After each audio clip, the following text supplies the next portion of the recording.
নমস্কার বন্ধুরা, আমার চ্যানেলে যারা প্রথমবার এসে থেকেছেন প্লিজ চ্যানেলটি সাবস্ক্রাইব করবেন, ভিডিওটি লাইক করবেন এবং কমেন্ট করবেন। তো এবার যদি কথা বলি মোহনবাগান সুপার জায়ান্টকে নিয়ে, আপনারা সবাই এতদিন ধরে বলছিলেন দাদা ভিডিও কেন করছেন না।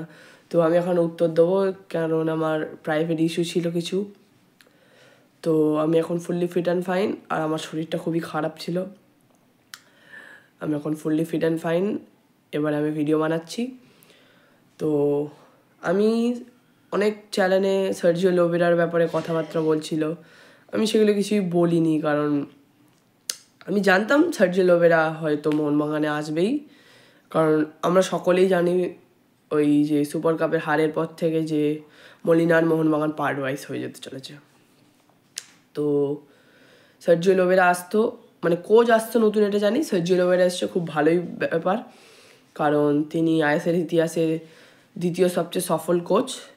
এবং অনেকে দেখছি সার্জিও লোবেরা আসার পর কমেন্ট করছেন আমাকে বা মেসেজ করছেন, এবং অনেক চ্যানেলেতেও আপনারা অন্যান্য চ্যানেলেতেও মেসেজ করছেন যে লোবেরা তো উড়িষ্যাকে সফলতা এনে দিতে পারেনি।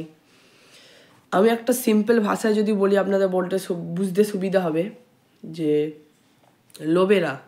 সার্জিও লোবেরার কাছে যে টিম দেওয়া হয়েছিল ওড়িশা এফসির, যে বাজেট দেওয়া হয়েছিল, সেই বাজেটের অনুযায়ী দেখতে গেলে তারা কিন্তু ভালোই খেলেছিল।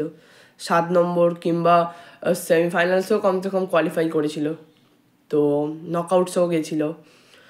কম টাকার বাজেট নিয়েও তিনি ভালো খেলানোর চেষ্টা করেছেন। এবার যদি কথা বলি, তিনি মুম্বাই সিটি এফসিকেও চ্যাম্পিয়ন করেছেন, কারণ মুম্বাই সিটি এফসির বাজেটটা বেশি অনেক।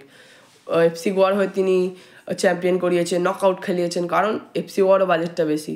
তো আশা করছি মোহনবাগান সুপার জায়ান্ট, যে ভারতের সবচেয়ে বাজেটফুল ক্লাব এখন আইএসএল ইতিহাসে, এবং দেখতে গেলে সব রকম টুর্নামেন্ট মিলিয়ে মোহনবাগান সুপার জায়ান্টের কাছে সবচেয়ে বেশি বাজেট, ক্রসিং 80 crore, আরও বেশি তো কম নয়। তো এত টাকার যদি একটা টিম বা স্কোয়াড দেওয়া হয় তাকে, আমার মনে হয় না যে তিনি একটা খারাপ স্কোয়াড বানাবেন। আর তার স্কোয়াডে আমরা জানি একটা সিডিএম ফরেনার এবং একটা অ্যাটাকিং মিডফিল্ডার ফরেনার থাকেই। তো ওয়েলকাম টু দি লব এরা, সবাইকে লব এরাতে আপনাদের সকলকে স্বাগত জানাই। আর থ্যাংক ইউ জানাবো সেই মানুষটাকে যে আমাদের হাতে তুলে দিয়েছিল লিগ শিল্ড এবং অবভিয়াসলি কাপও, আমাদের হোসে ফ্রান্সিসকো মলিনা।